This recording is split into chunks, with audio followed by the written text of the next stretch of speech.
Good morning. I am Professor Priya Sharma of EC Department, SIRT Sage Group, Bhopal. Today we'll discuss about the OSI model and its layers. First of all, OSI stands for Open System Interconnection, which was developed by ISO and is now considered as an architectural model for intercomputer communications. OSI model divides the whole task into 7 layers, and each layer will assign a particularly task, and each will consider its task as an individual. This is the diagram of OSI model, characteristic diagram, how these layers are divided and which are connected to the host and which are connected to the network. First of all is the physical layer, then data link, then network, then transport, session, presentation, and application. We'll discuss each one by one in the upcoming video. First of all is the physical layer.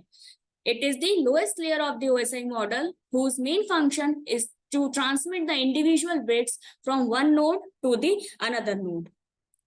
Functions of the physical layer is line configuration. First of all, line configuration is, it defines the way how 2 or more devices are connected physically.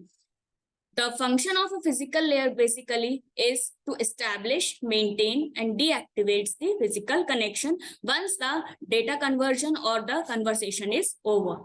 It specifies the mechanical, electrical, and procedural network interface specifications. This is the diagram how physical layer takes the data from the above layer, which is data link layer, and transmits it to the physical layer of the destination node. Second function is data transmission. Data transmission defines the transmission mode, whether it is simplex, half duplex, or full duplex mode between the network devices. Simplex is only sending of the information from source to destination. Half duplex is sending and receiving, but only once at a time. Either sending will be in process or the receiving is in the process. And half duplex is sending and receiving simultaneously from both the nodes. Third is the topology. It defines the topology of which topology is being used for a particular session. Last is the signals. It determines the type of signals which are used for transmitting the signals, whether it is electrical, electromagnetic, or etc. Any signal. Secondly comes to the data link layer, which is the second layer of our OSI model.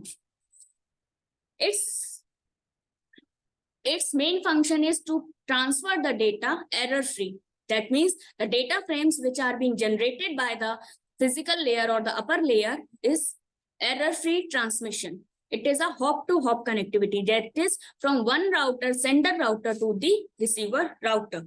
It provides a reliable, efficient communication between 2 or more devices. It is mainly responsible for the unique identification of each device that resides on a local network. Coming to the functions of the data link layer, first is the framing. The data link layer adds the header and trailer to the frame. It translates the physical raw data into streams and packets, which are known as the frames. It adds header and trailers. Header contains the hardware destination and source address, which is the physical addressing.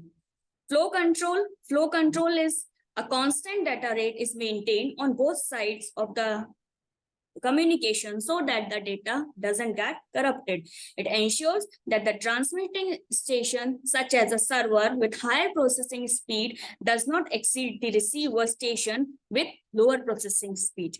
Fourth is the error control. Error control is achieved by adding a calculated value of CRC. CRC is placed at the trailer, which is added to the message frame before it is sent to the physical layer. If any error occurs, then the receiver sends the acknowledgement to the transmitter of corrupted frames. Last is the access control. When 2 or more devices are connected to the same communication channel, then this layer is used to determine which device has a control over a link over a particular given time. So this is all about the data link layer. Third is the network layer. Network layer manages device addressing, tracks the location of devices on the network or between the devices on the network. It provides a host-to-host connectivity. Previously, the data link layer provides the hop-to-hop community, that is from sender router to the receiver router. But network layer provides connectivity from one host to the another host, that is from sender to the receiver. It determines the best path to move from source to destination based on network conditions, priority of the service, and many other factors. Routers are layer 3 devices. They are specified in this layer and used to provide the routing service within an inter-network. Now, coming to the function, this is the diagram of the network, how it takes the data from the transport layer and communicates to the data link layer. And on the receiver side, it takes from the data link layer and gives to the transport layer. It is the packet in the network layer.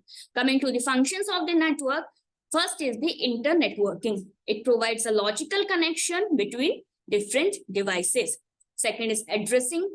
This layer adds the source and destination address to the header of the frame. Addressing is used to identify the device on the internet.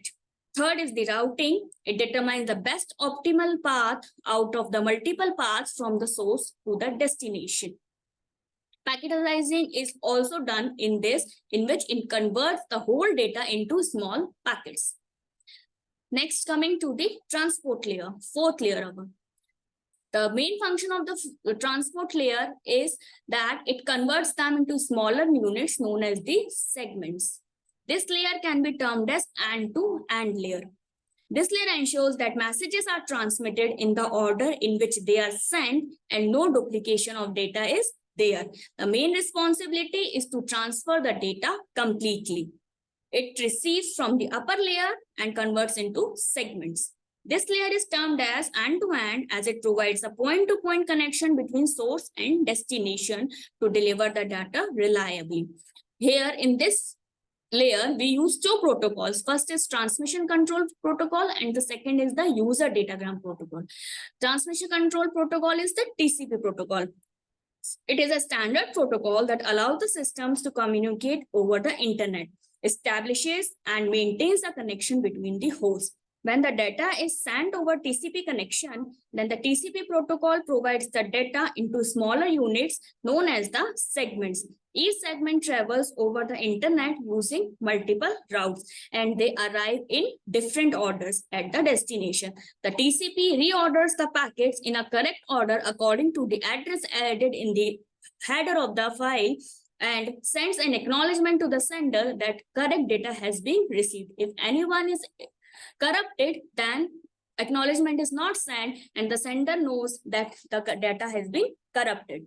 Second is the user datagram protocol. It is unreliable protocol because it does not send any acknowledgement if data is being corrupted or not corrupted. So no information is being provided from the destination side. That is, this protocol is an unreliable protocol. Coming to the functions of the transport layer, it is first is the service point addressing. Computer runs, as we know, computer runs several programs simultaneously. Due to this, the transmission of the data from the source to destination, not only from one computer to another computer, but from one process to another process also. The transport layer adds the header that contains the address known as the service point address or the port address. The responsibility of the network layer is to transmit the data from one computer, and the responsibility of the transport layer is to transmit the message in the correct process. Second is the segmentation and reassembly. When the transport layer receives the message from the upper layer, it divides the message into multiple segments, and each segment is assigned with a sequence number that uniquely identifies each segment. When the message has arrived at the destination, then the transport layer reassembles the message based on their sequence number. Third is the connection control. Transport layer provides two services, connection-oriented service and a connectionless service. Coming to the connectionless service, it treats each segment as an individual packet and they all travel in different modes. routes to reach the destination. A connection-oriented service makes a connection with transport layer at the destination machine before delivering the packet. In connection-oriented service, all the packets travel in a single route. Next is the flow control. The transport layer is also responsible for flow control, but it is performed end-to-end rather than across a link. Last is the error control. The error control is performed end-to-end rather than the single link. The sender transport layer ensures that the message reaches the destination without any error. Coming to the fifth layer, that is the session layer. The session layer is used to establish, use, maintain, terminate, and synchronize the interaction between communicating devices. Now, coming to the functions of the session layer, first is the dialog control. It acts as a dialog controller that creates a dialogue between two processes, or we can say that it allows the communication between two processes, which can either be half duplex or full duplex. Second is the synchronization. Session layer adds some checkpoints when transmitting the data in a sequence. If some error occurs in the middle of the transmission of data, then the transmission will take place again from the checkpoint. This process is known as synchronization of recovery. If in any of these packets, if any error occurs, then it will not start addressing it from the beginning. It will start addressing from the checkpoint where it was added, and the previously delivered data will be considered as error-free. Coming next to the presentation layer. A presentation layer is mainly concerned with the syntax and semantics of the information exchange between the two systems and is also known as the syntax layer. It acts as a data translator of a network. This layer is a port of the operating system that converts the data from one presentation format to another format. Coming to the functions of the presentation layer, first is the translation. The process in two systems exchange the information in the form of character, string, numbers, and so on. Different computers use different decoding systems, encoding methods. The presentation layer handles the interoperability between the different encoding methods. It converts the data from the sender-dependent format into a common format and changes the common format into a receiver-dependent format at the receiving end. Next is the encryption and decryption. Encryption is needed to maintain the privacy. Encryption is a process of converting the sender-transmitted information into another form and sends the resulting message over the network. And decryption is the vice versa. That is, it converts the message over the network into the form in which the receiver end is convenient.